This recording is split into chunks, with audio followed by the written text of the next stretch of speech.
3 साल पहले मेरे घर वालों ने मेरा रिश्ता मेरी कज़न के साथ तय कर दिया, लेकिन मुझे वो पसंद नहीं था, इसलिए मैंने उससे रिश्ता तोड़ दिया क्योंकि मैं अपनी पसंद की शादी करना चाहती थी। इन्हीं दिनों मुझे सोशल मीडिया पे एक लड़के के मुझे रोज़ मैसेज आया करते थे, पता नहीं क्यों, लेकिन मैंने उससे रिप्लाई कर दिया। हमारी बात होना शुरू हो गई और एक दिन हमें मोहब्बत हो गई। वो लड़का ऑस्ट्रेलिया में रहता था और काफ़ी मुश्किलात से गुजर रहा था। वहाँ ना उसके पास अच्छी नौकरी थी और ना ही रहने के लिए कोई अच्छी जगह। मैं उसके लिए अल्लाह से रो रो कर दुआएं करती थी कि उसे अच्छी नौकरी मिल जाए। और फिर एक दिन अल्लाह ताला ने मेरी सुन ली। उसको वहाँ की नेशनलिटी और अच्छी नौकरी मिल गई।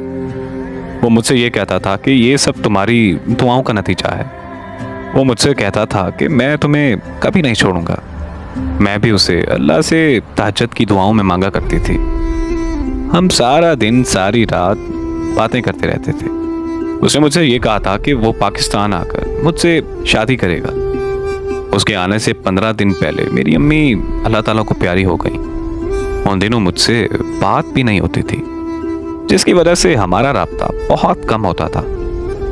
उसके पाकिस्तान आने के 20 दिन बाद मैं कुछ बेहतर हो गई।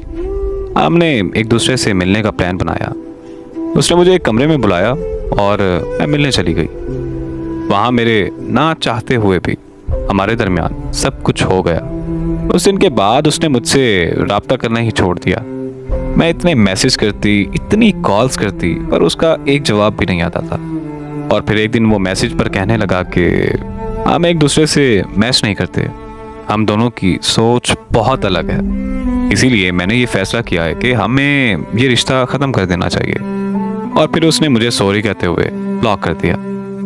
मैंने फिर भी उसका 1 साल तक इंतज़ार किया, उससे राब्ता करके उसे मनाने की हर एक कोशिश की, लेकिन मेरी सारी कोशिशें नाकाम रहीं। मुझे लगता था कि शायद उसे मेरी मोहब्बत का एहसास हो जाएगा, लेकिन हवस परस्त क्या जाने कि मोहब्बत क्या होती है।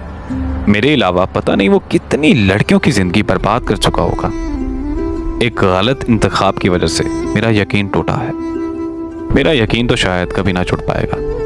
मैंने एक सबक सीख लिया है कि जो मर्द शादी से पहले ही लड़की के साथ सब कुछ कर ले, वो कभी उस लड़की को नहीं अपनाता। और देखें, कुरान पाक में भी इस चीज़ का जिक्र है कि एक लड़का और एक लड़की कभी दोस्त नहीं हो सकते। अगर आपने हलाल रिश्ता बनाना है तो निकाह कीजिए। अल्लाह पाक हम सबको इस दुनिया में नेक अमल करने की तौफीक अता फरमाए। अगर आपको मेरी स्टोरीज अच्छी लगती हैं तो प्लीज़ मेरी हौसला अफजाई के लिए एक लाइक ज़रूर कर दिया करें। और अगर आप अपनी ज़िंदगी से जुड़ी कोई भी कहानी मुझसे शेयर करना चाहते हैं तो मुझे अपनी कहानियाँ इंस्टाग्राम पर भेजें। जज़ाकल्लाह।